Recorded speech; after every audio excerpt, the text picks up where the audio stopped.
The death of Lazarus. Now a man named Lazarus was sick. He was from Bethany, the village of Mary and her sister Martha. This Mary, whose brother Lazarus now lay sick, was the same one who poured perfume on the Lord and wiped his feet with her hair. So the sisters sent word to Jesus, Lord, the one you love is sick. When he heard this, Jesus said, this sickness will not end in death.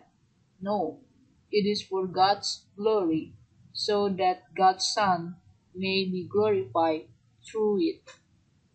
Now Jesus loved Martha and her sister and Lazarus. So when he heard that Lazarus was sick, he stayed where he was 2 more days. And then he said to his disciples, let us go back to Judea. But Rabbi, they said, Rabbi, uh, they said, a short while ago the Jews there tried to stone you, and yet you are going back? Jesus answered, are there not 12 hours of daylight? Anyone who walks in the daytime will not stumble, for they see by this word light. It is when a person walks at night that they stumble, for they have no light. After he said After he had said this, he went on to tell them, our friend Lazarus has fallen asleep, but I am going there to wake him up. His disciple replied, Lord, if he sleeps, he will get better. Jesus had been speaking of his death, but his disciple thought he meant natural sleep. So then he told them plainly, Lazarus is dead, and, and for your sake I'm glad I was not there, so that you may believe, but let us go to him. Then Thomas, also known as Didymus, said to the rest of the disciples, let us also go, that we may die with him. Jesus comforted the sister of Lazarus. On his arrival, Jesus found that Lazarus had already been in the tomb for 4 days. Now Bethany was less than 2 miles from Jerusalem, and many Jews had come to Martha and Mary to comfort them in the loss of their brother. When Martha heard that Jesus was coming, she went out to meet him, but Mary stayed at home. Lord, Martha said to Jesus, if you had been here, my brother would not have died. But I know that even now God will give you whatever you ask. Jesus said to her, your brother will rise again. Martha answered, I know he will rise again in the resurrection at the last day. Jesus said to her, I am the resurrection and the life. The one who believes in me will live, even though they die, and whosoever live by believing in me will never die. Do you believe this? Yes, Lord, she replied. I believe that you are the Messiah, the Son of God, who is to come into the world. After she had said this, he went back and called her sister Mary aside.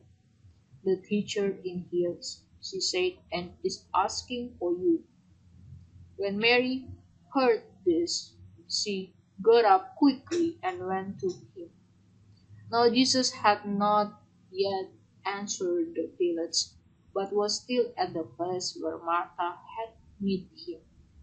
So when the Jews who had been with Mary in the house, comforting her, noticed how quickly she got up and went out, they followed her, supposing she was going to the tomb to mourn there. When Mary reached the place where Jesus was, and saw him. She fell at his feet and said, Lord, if you had been here, my brother would not have died. When Jesus saw her weeping, and the Jews who had come along with her also weeping, he was deeply moved in spirit and troubled. Where have you laid him? Where have you laid him? He asked.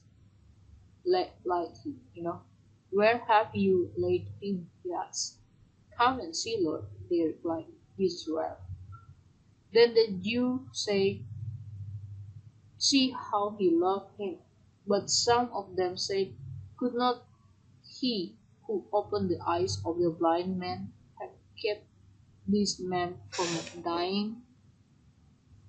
Jesus raises Lazarus from the dead. Jesus, once more deeply moved, come to the tomb.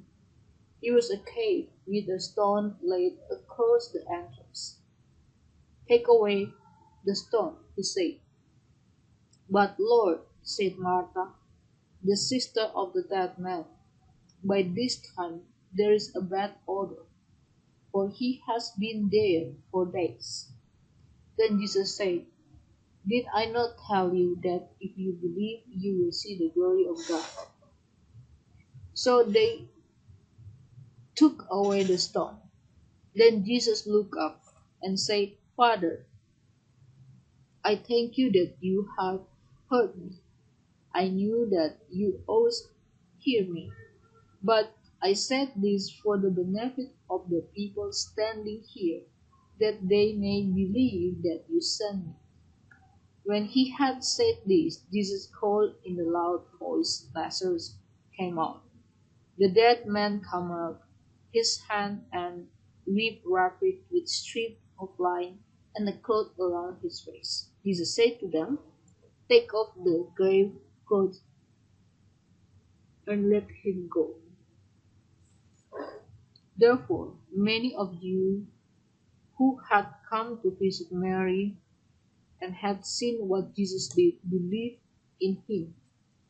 But some of them went to the parish and told them what Jesus had done. Then the chief priests and the Pharisee called a meeting of the Sanhedrin. What are we accomplished? They asked. Here is this man performing many signs. If we let him go on like this, everyone will believe in him. And then the Romans will come and take away both our temple and our nation. Then one of them, named Caiaphas, who was high priest that year, spoke up. You know nothing at all. You do not realize that it is better for you that one man die for the people than that the whole nation perish. He did not say this on his own, but as high priest. That year he prophesied that Jesus would die for the Jewish nation, and not only for that nation, but also for the scattered children of God, to bring them together and make them one.